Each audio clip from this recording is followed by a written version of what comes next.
do Zoom from the car, stream on Facebook in my mobile office. So it's great to be with you here this morning.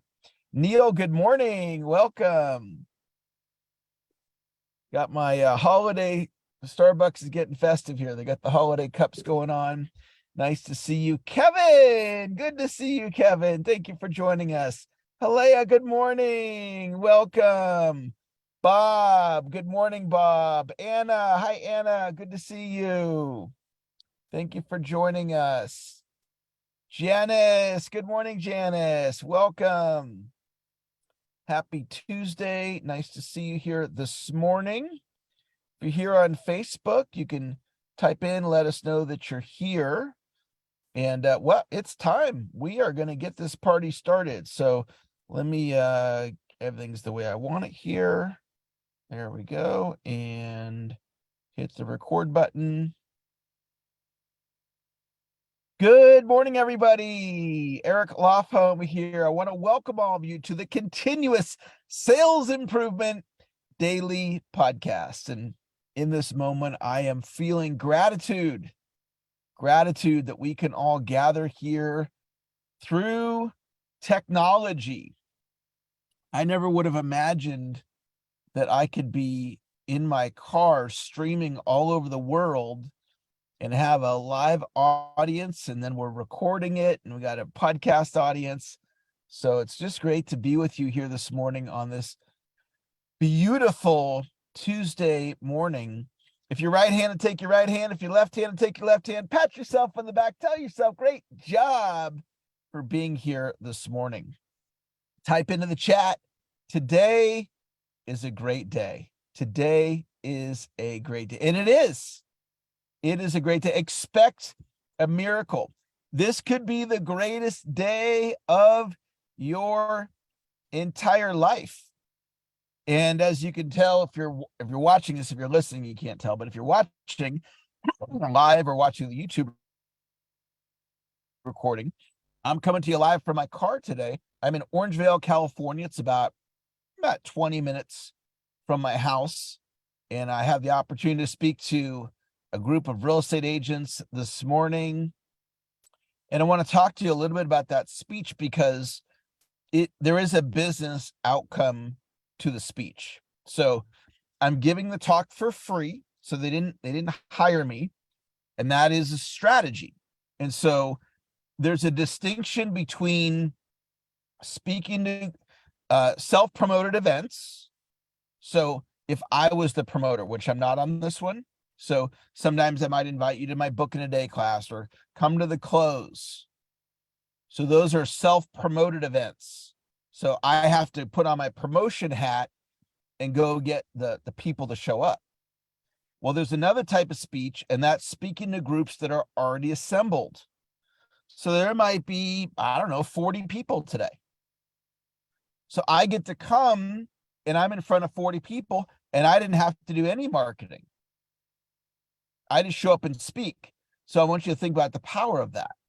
The power of being in front of 40 brand new potential clients when I didn't have to do the promotion. So that's the type of speech that I'm giving today.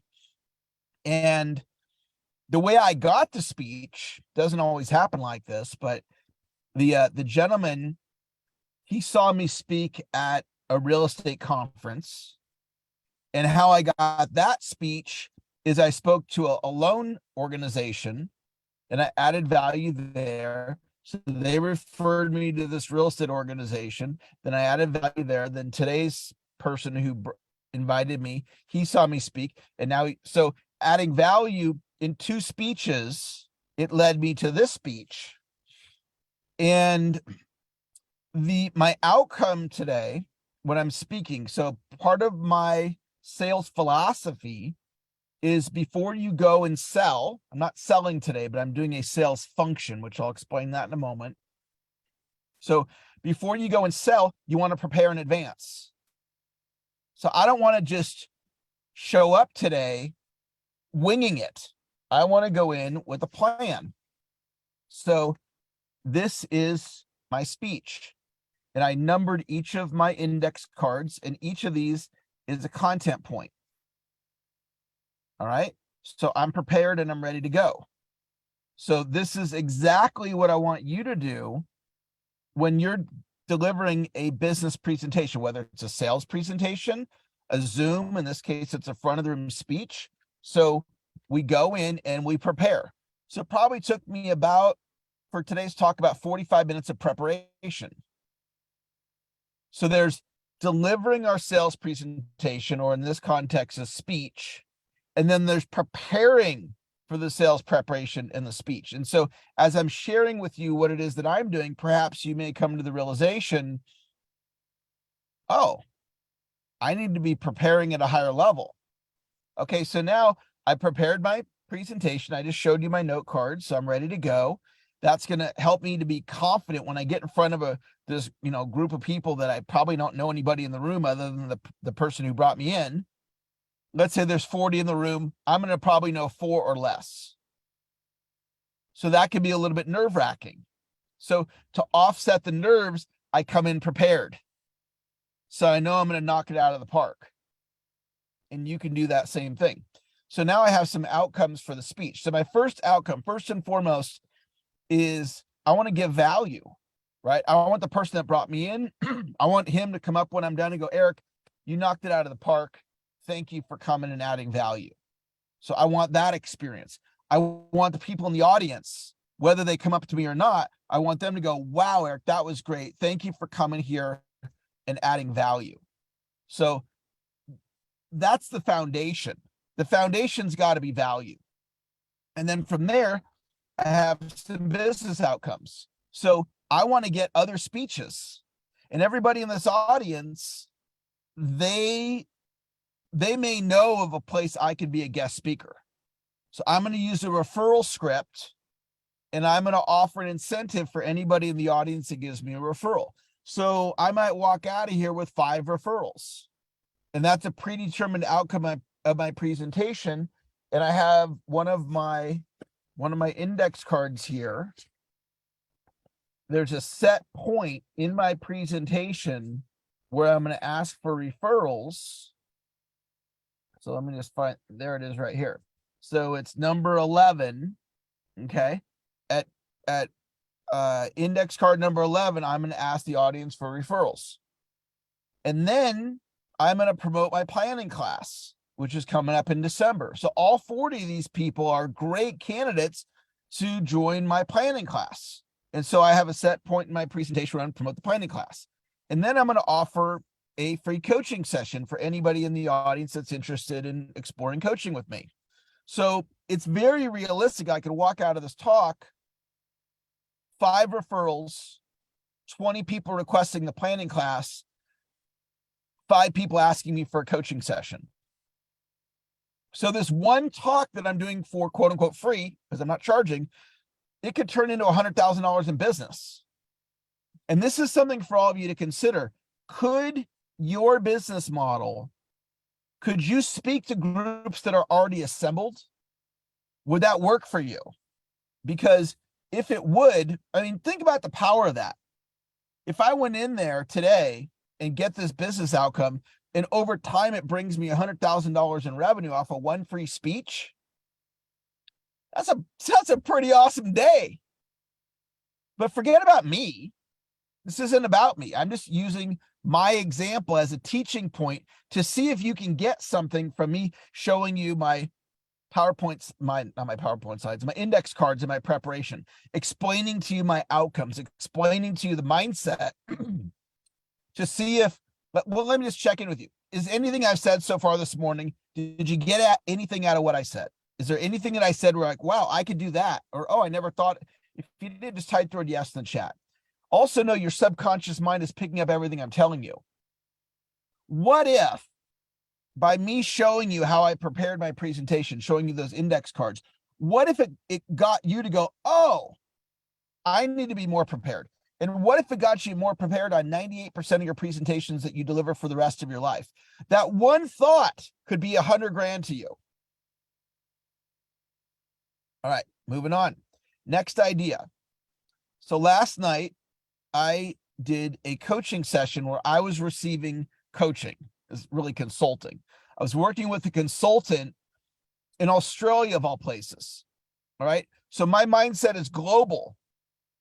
Okay. What's my mindset? It's global.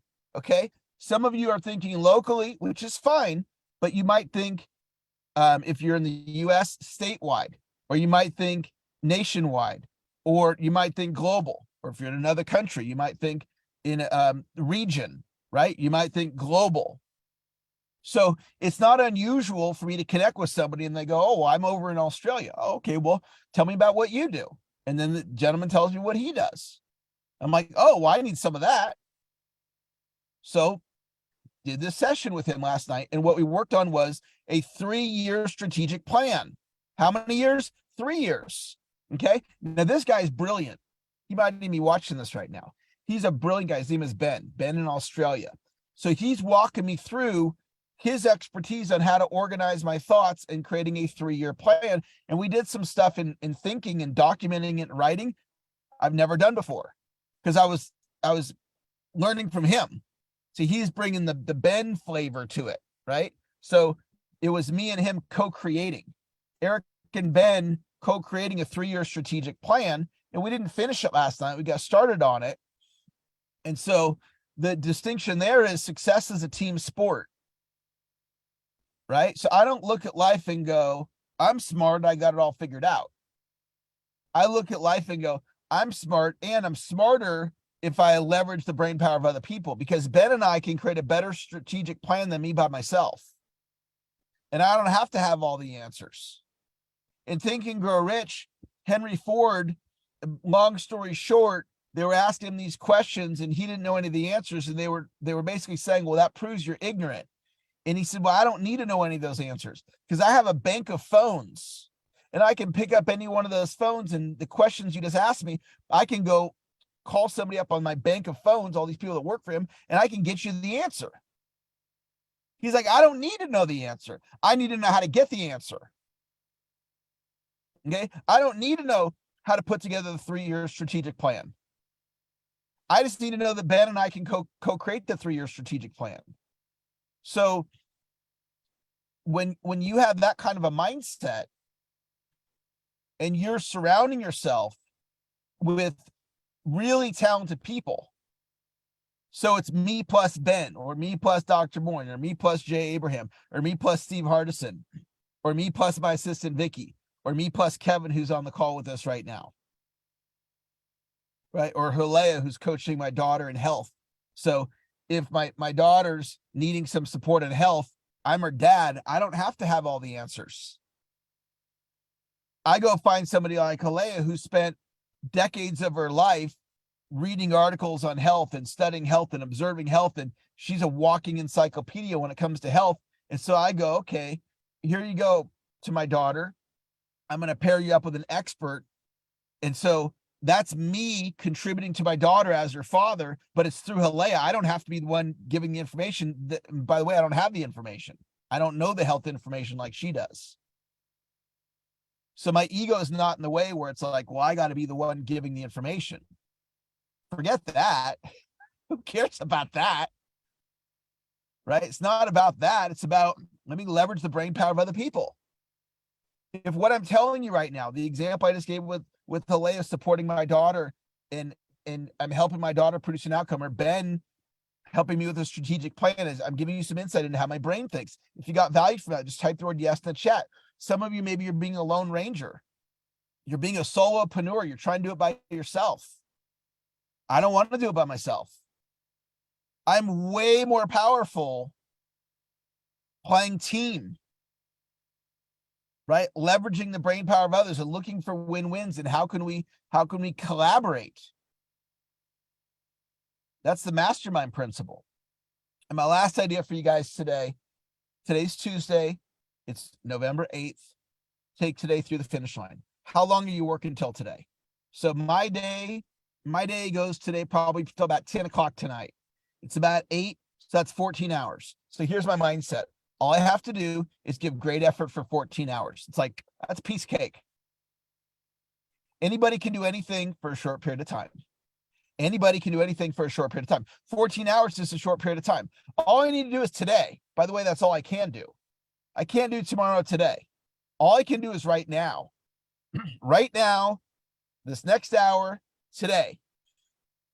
So no matter what's going on in my life, I can focus on today. I can have a great attitude today. No matter what happens today, no matter what happens, no matter what curveballs, no matter what victories, I can have a great attitude today. I can give great effort today. I can come from love today. I can come from kindness. I can come from compassion today. I can do the things that I need to do in order to be successful today. And you can too. You have greatness inside of you. Thank you for spending your Tuesday morning with me, or your Tuesday afternoon or Tuesday evening, because we have a global audience. Let's all go out today and produce. Have a great day. George, have a great day today. Steve Shaw coming to you live from Orangevale, California. Steve, have a great day. Halea, you are a superstar. You are brilliant at what you do. The world needs your message. Neil, have a great day. Michael, have a great day today. Dave Austin, thanks for being here. You have greatness inside of you, Dave. Forte, strong, my friend. You're doing awesome. Janice, have a great day. Sherry, hey, Sherry. Sherry, you're awesome. Thank you for being here this morning. Bob, have a fantastic day today. Thank you for joining us. Jody on Facebook, thanks for being here. Ann Leader, great to have you. Tanya, thanks for joining us. Janie, thank you for joining us. That's going to wrap our call. We'll talk to you later. Bye-bye.